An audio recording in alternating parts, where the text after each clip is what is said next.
Welcome to our first video for Module 1, which is about describing data. We're going to start with just a few definitions. When we talk about data, we're referring to any information that is recorded. Units are the individual people or things that we're observing in order to collect the data. And variables are the characteristics or the pieces of information that we're recording about each unit. Data is usually organized into a data set. In a data set, we'll typically find that each row represents one unit and each column represents one variable or one piece of information that's recorded about that unit. What you see here is part of a data set that includes all of the movies produced by Hollywood Studios in 2011. We can see that each row is representing a different movie. Those are the units. And each column is representing a different variable, a piece of information. So we have the title of the movie, the lead studio, the Rotten Tomatoes rating, the audience score, the genre, the budget, and the profitability for each of those movies recorded.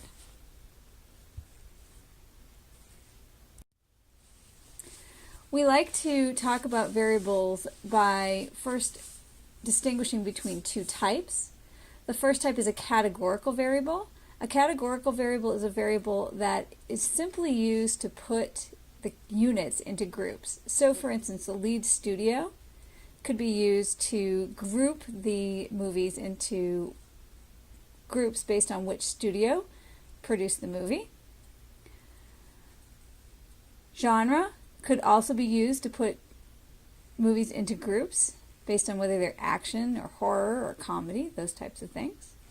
So those are both categorical variables. A quantitative variable is a variable that measures a characteristic of each unit on a numerical scale. For instance, in this data set, the Rotten Tomatoes rating and the audience score are both rated on a scale from 0 to 100. The budget and profitability are both measured in millions of dollars. So those are quantitative variables. We're going to see next is the way that we summarize variables depends on whether they are categorical or quantitative. When we want to describe categorical variables, graphically we can summarize them with either a bar chart or a pie chart. Here we see a bar chart in which each bar represents a different category of the genre for the movies in the Hollywood Movies data set. And the height of the bars is representing the number of movies that fell into each of those categories. Numerically, if we want to summarize a categorical variable, we use the count and the proportion in each category. Looking at the summary statistics table, we can see that there were a total of 691 movies produced in Hollywood in 2011, and 166 of them were action movies. This is a proportion of 0.24, which means that 24% of those movies were action movies.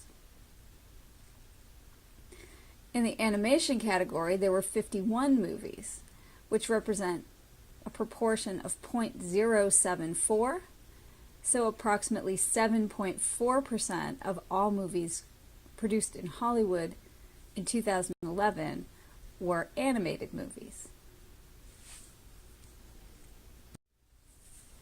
When we want to describe a quantitative variable, graphically we will use either a dot plot or a histogram. Here you can see a dot plot and a histogram, both of the same data. This is looking at the audience ratings for those Hollywood movies from 2011. In the dot plot, each dot is representing the audience rating for one individual movie produced in Hollywood that year. In the histogram, instead of representing each movie individually, what we have is we have broken the audience ratings into ranges.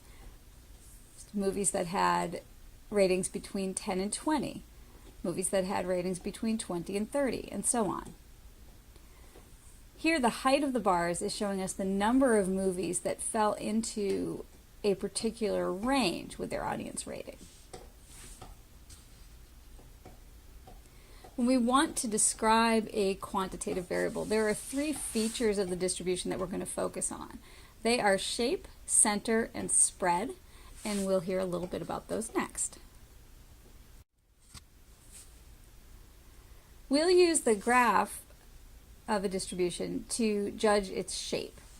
If the distribution is approximately a mirror image of each other, if folded vertically, then we say that the distribution is symmetric. And here we have two symmetric distributions. The one on the right, because it's got a single peak and sort of equal tails in both directions, is called symmetric and bell-shaped. That's a bell-shaped distribution. Sometimes we do not have a symmetric distribution. If our distribution is not symmetric and we tend to have more data clustered at the left and a tail out to the right, we say that the distribution is skewed to the right. So the distribution, if it's skewed in the direction of the tail. Similarly, if we have a lot of data clustered at the right but the tail is going to the left, we say that we have a distribution that is skewed to the left.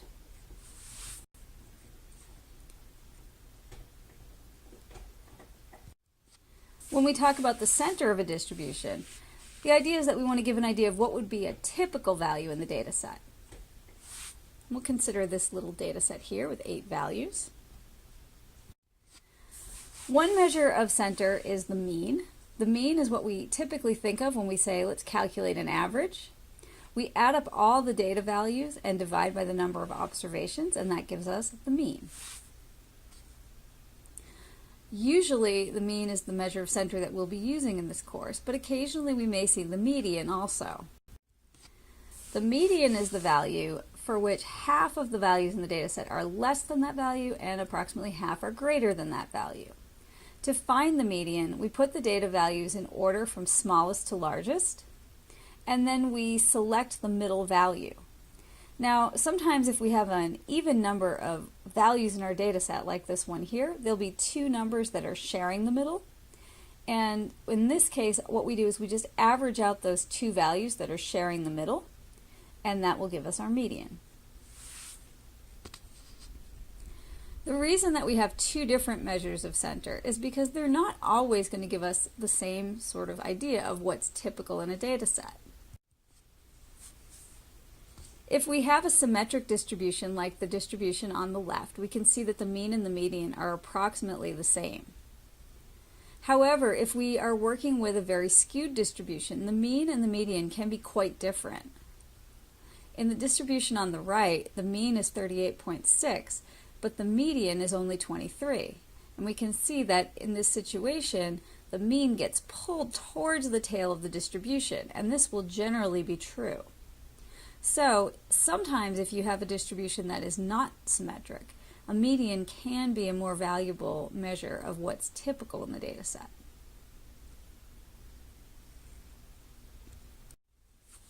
In addition to the shape and the center, we also like to think about how much spread there is in the distribution of a quantitative variable.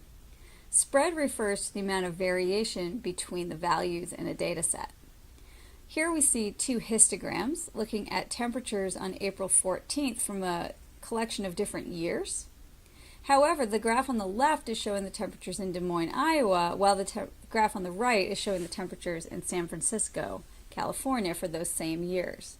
And what we can see is that although the average temperature is about 55 degrees on April 14th in both cities, that doesn't mean that the temperature have the same distribution in both cities, because there's a lot more variation in temperature in Des Moines than there is in San Francisco on that date.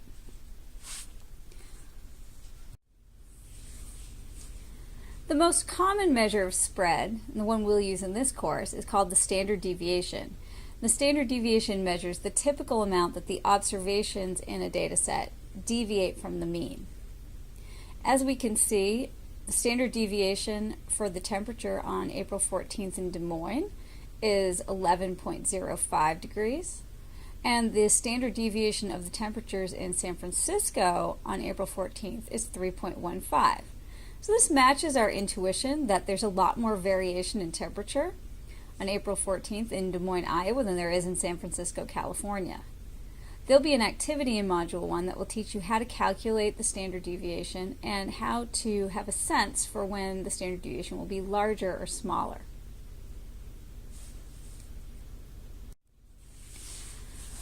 The next thing to do is to complete the activities in Module 1.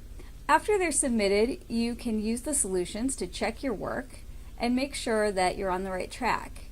If you find that you have any questions, please ask them on the help discussion board.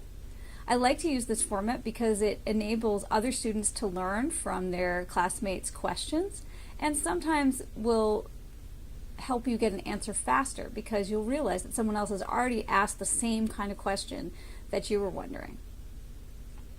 Once you've had your questions answered and you feel confident about the material, you'll finish the Module 1 quiz. Thanks. Have a good day.